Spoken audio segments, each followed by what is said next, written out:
So here we are. It is the 7th of April, and what I'm planning to do is I'll finish up the Android implementation issues lecture, and then I want to demonstrate a couple of new projects which are really a lot of fun over this break. I got a couple of new projects going, and the ones I want to show you are this one and this one. Flare Bear is a fun little game from FireEye. They wrote it for a contest. You have this game, and you have to reverse engineer the game to figure out how to win. And it's really pretty easy, and gives you some practice reading decompiled Java code.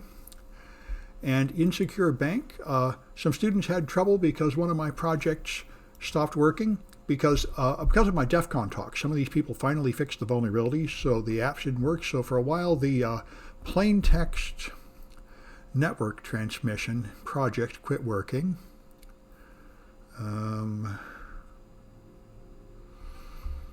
Up here, yeah, plain text login. Now I updated it because I found a new app that has this vulnerability and put it in here. But anyway, we're using real apps, and they do fix them now and then. And so I did another look for apps that are designed for security training, and I found a newer one than the one I've tried before called Android Insecure Bank V2, and this one actually works pretty well, and it has a ton of vulnerabilities. So I wrote a whole lot of projects here finding vulnerabilities in there, and several that we have not had projects about before. So I'll demonstrate those after we do the lecture. And the lecture is over here, which is just the last bit of Chapter 8. So, I see we're recording. I think things are in business.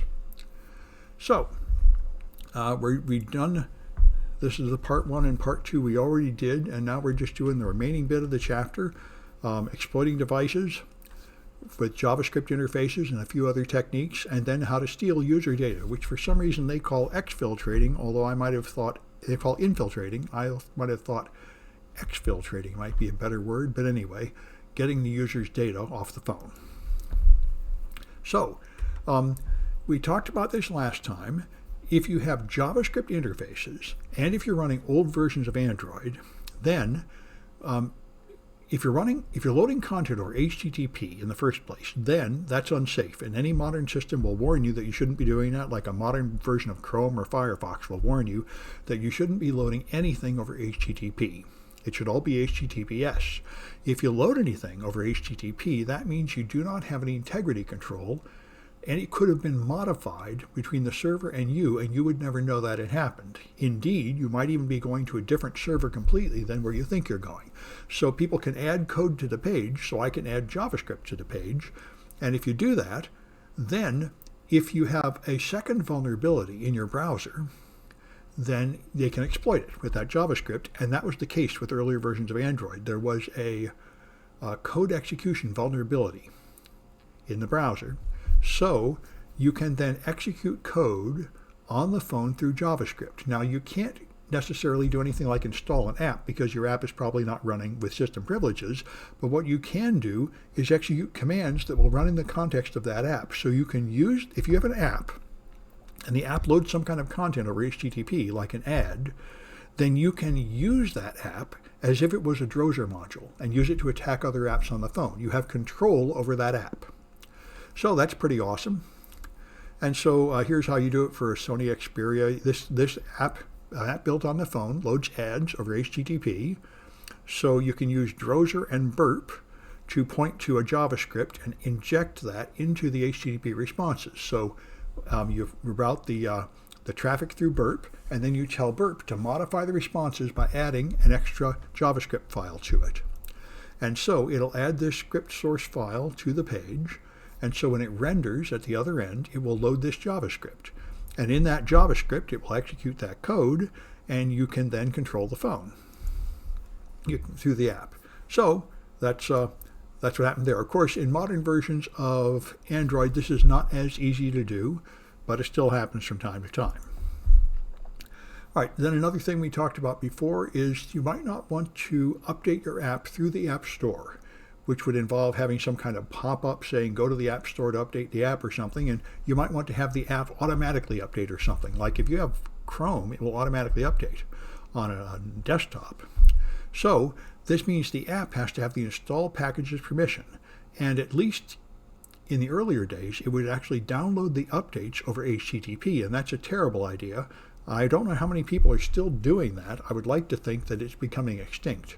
But if that do that, then of course it's downloading code, which it's then going to install with high privileges on your phone, and that code is untrustworthy. That code could have been modified on the way coming to you, so that's a very dangerous activity. And so you can totally do that with Drozer. You can inject an APK and it will then install that using the install packages. So now instead of installing the proper update, it's going to install something else like malware you created with Drozer. And so if you want to invoke the agent after you installed it, then you just have to load a page starting with pwn. That's the Drozer schema that it listens for to run it. And so here's another one that happened. Samsung had this MDM client app, which is mobile device management. Now, these are what a lot of people put on phones if you work at a company. They put it on your phone and your iPad and all your portable devices so that it's like a Windows machine with a domain controller. The company can have a central console where they can see everything about all the phones. They can see if you put on the updates, if you've jailbroken the phone or rooted it, if you put on unrecommended apps, if you've lost your phone, they can remotely wipe it, and so on. This is usually required to have this if you use a phone for company data. And this particular MDM client had a vulnerable filter. It had a filter that was browsable. And so you could call it with a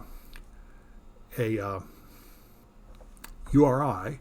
And if you use this URI, SMDM, and then tell it to update with a URL that can be HTTP, it will then install that package thinking it's an update. So it made this vulnerability on these devices that use that client. And so you'd see this thing pop up, which says a new version of the enrollment client is available, and people will probably click OK because they probably figure this is their own IT department or something installing the update for the thing, and instead you're installing malware. So anyway, you do have to trick someone into clicking on this. So you could, if this looks pretty good, but in other cases you just have to trick people somehow into clicking on it, or you can sometimes use a zero permission app to install packages. Drive-by downloads are where you go to a site and automatically downloads something. Now then it will pop up some kind of message, and so you try to trick them into clicking on it with something like app update required, missing plugin, this sort of thing. So now that won't work unless they have turned on unknown sources. And this, of course, is primarily a problem in China because China blocks the official Google Play Store. So everything you get has to come from unofficial sources, so everybody has to check this box. In America, I think not that many people load things outside the Google Play Store, so this might not be turned on. And then you'd have quite a social engineering job to convince them to click this, but you might be able to talk them into doing it by promising that this is a fun game or something. And now in Android 8 or higher, there is not even a universal install from unknown sources anymore. You have to choose a app like perhaps the file browser app on your phone and let it install things from unknown sources. You can still install things from unknown sources, but it's a little more difficult to allow and therefore hopefully harder to trick people into doing by accident. Anyway, another thing you might do is worry about how to launch your app. So if you've somehow managed to trick them into installing an app, like a Metasploit shell or something on the phone, then how do you make it automatically launch? Unless you think you can talk them into hunting through the box and launching the app, you want it to launch. Now there is a permission you can have in a manifest where it will know when the phone is booted up, so it can automatically launch, and that would be nice. But you have to wait for reboot for that, and people don't reboot their phones very often. They mostly just go to sleep and wake up. If you could load an iframe with pwn LOL, that would launch a Drozer agent. But now, newly installed apps won't receive this. If the user has never launched the app, it will not automatically launch. This is a safety precaution to make sure that nothing that goes on the phone without your knowledge launches. So that's a good idea. And Chrome won't download an APK, so you have to trick them into it. It won't launch from an iframe. So they're making it harder and harder. And so now you'd have to somehow trick them into doing it. Like they load a page, you have to click them on tricking on a link, and then that link will download something. So it's a matter of social engineering. And then there's zero permissions. You can install apps that ask for no permission. I don't need the network access. I don't need to access the pictures. I don't need to access the SD card. I don't need anything. And there are some apps that actually run that way, like just sort of a dictionary, pages you can look at. But another thing you can do is install with no permissions and then find ways to break out of the sandbox and get permissions without the user approving them. If you have a kernel exploit and you can escalate to root, then of course you can do that. So here was Galaxy, the Samsung, had this vulnerability. The app would take an intent with a string in it, and then it would create this command, dump state to data log.log. Some kind of intent would be making a log entry, and this ran as system.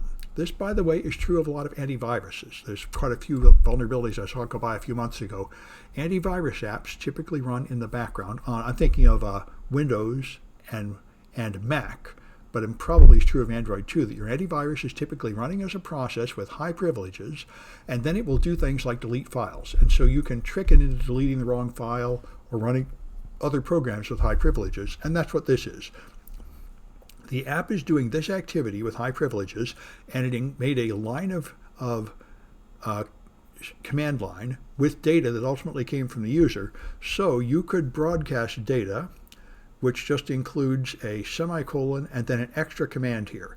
And this command can be anything, and it will run with high privileges. So this proof of concept just takes the name of the user and writes it in the SD card as a demonstration. But of course, this could be installing an app, deleting data, stealing data from the phone. It could be anything, any command running with high privileges. So if you're doing the 127 class, we're doing this these command injections like this. This is quite common. If you have some kind of shell command created that includes user data, then you can insert special characters like semicolons in that data and execute unexpected commands. So that was in the Samsung Galaxy. And there was a similar one with object input stream that could be used to do privilege escalation before Android 5. And this was because of a serialization attack, which is an endless problem. If you move a lot of data around, you often serialize it. So instead of having like 10 parameters, you create one blob of data, usually base 64, and that includes a whole lot of information, which is unpacked at the other end. And there are often ways to trick the deserializing code or the serializing code to sneak data in there that shouldn't be in there.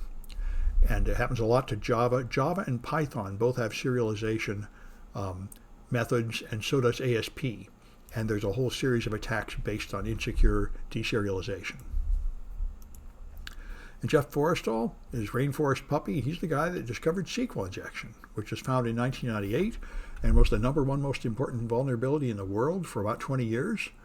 More data was stolen with this than anything else until I would say about 3-4 years ago. I haven't seen anybody else quote chapter and verse on this, but my impression is 3 or 4 years ago, open Amazon buckets became even worse. But anyway, he also found this fake ID vulnerability. And the fake ID vulnerability goes like this. This, by the way, was also true of Internet Explorer version 3 or so. The certificate does not validate the certificate chain. So you get an HTTPS certificate, and then it does not walk the chain back. If you have a certificate, it's signed by an intermediate certificate authority, and that's signed by a trusted root certificate authority, and you're supposed to verify the whole chain all the way back to the trusted root before you trust it, but Android did not do that.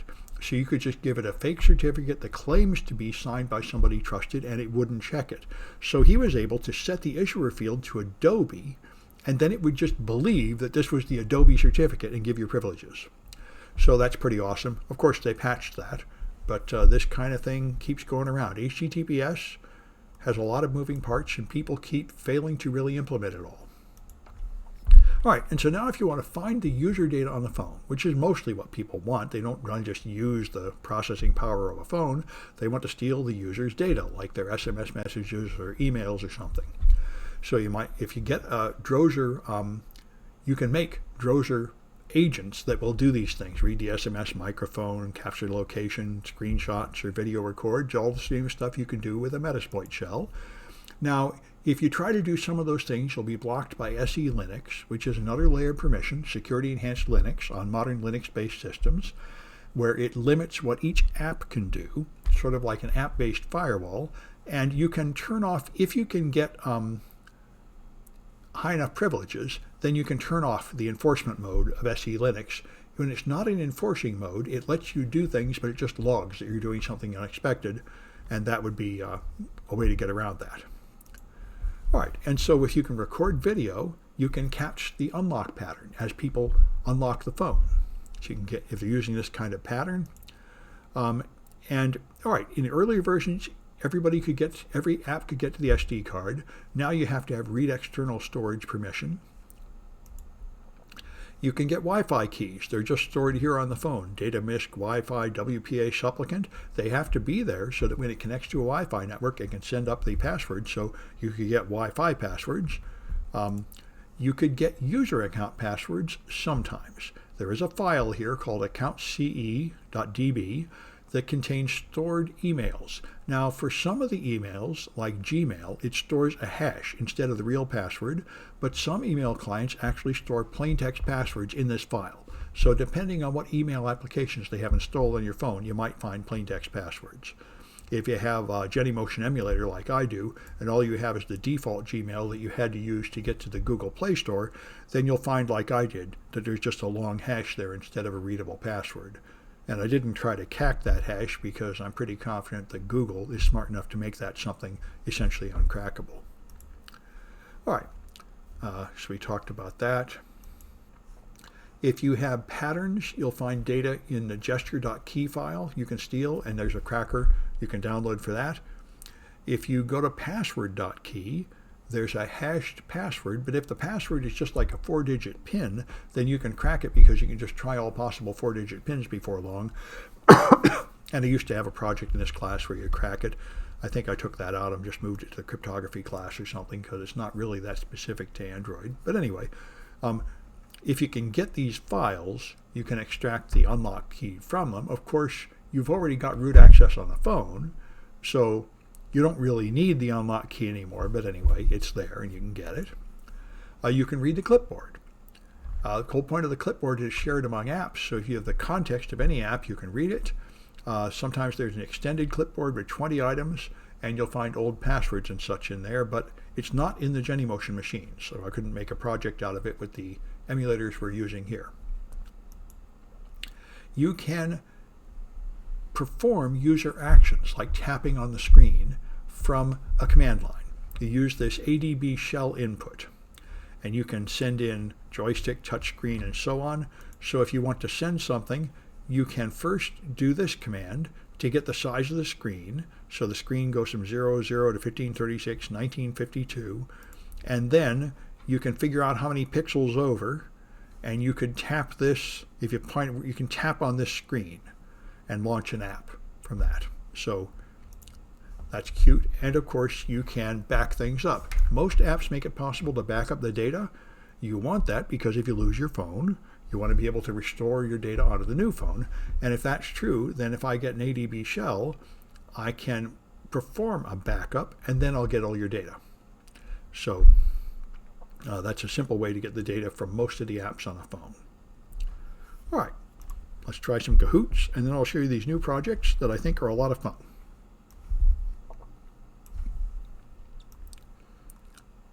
All right, should be right at the top.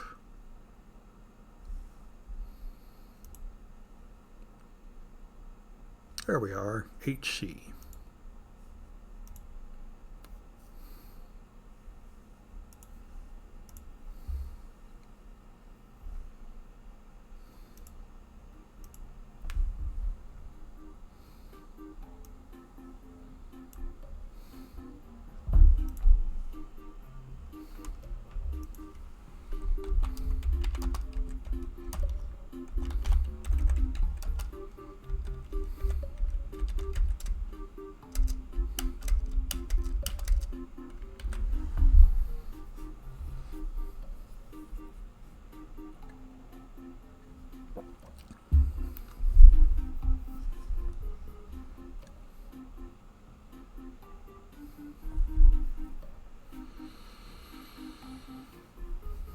I can see how many people there are.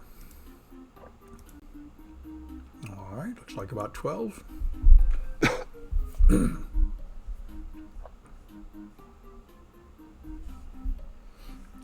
right, that might be all that are coming.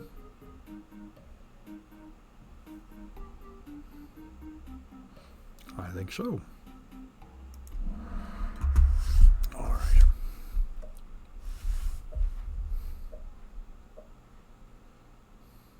All right, so what can you load over HTTP safely?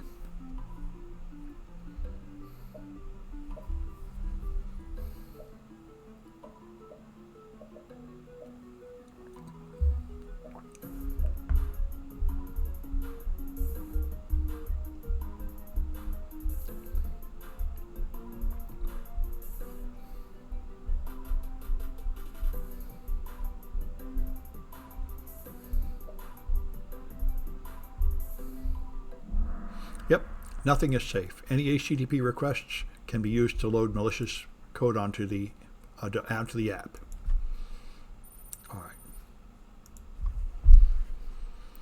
What intent launches the agent?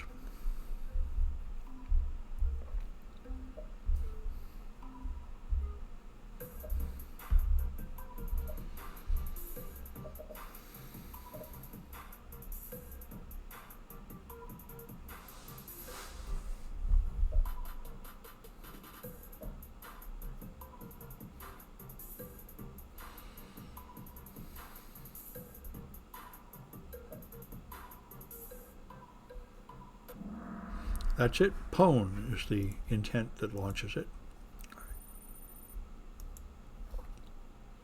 All right. How do you escalate your privilege in Android 4.4?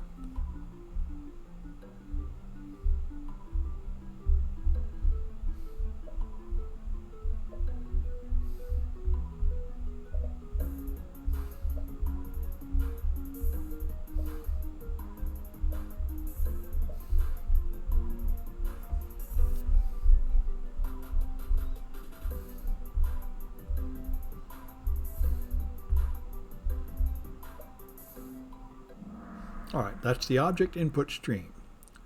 The fake ID was only for a certain brand of phones. The object input stream was the big one that affected all versions of Android before Android 5. All right, and what file might contain passwords for email?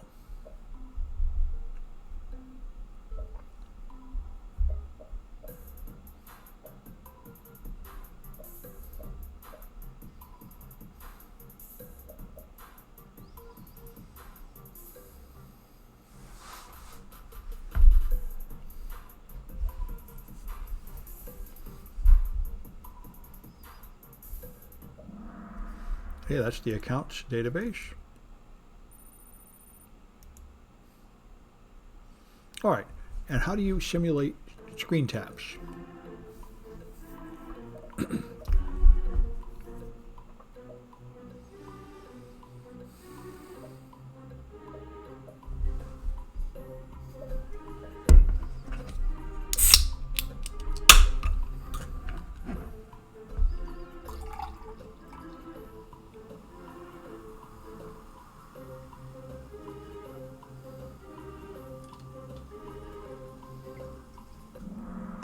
Yep, input. All right.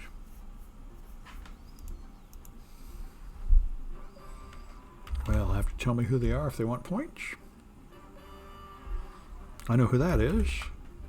Or at least it's a name I've seen before. Yep. All right. Anyway. All right, let me stop that recording.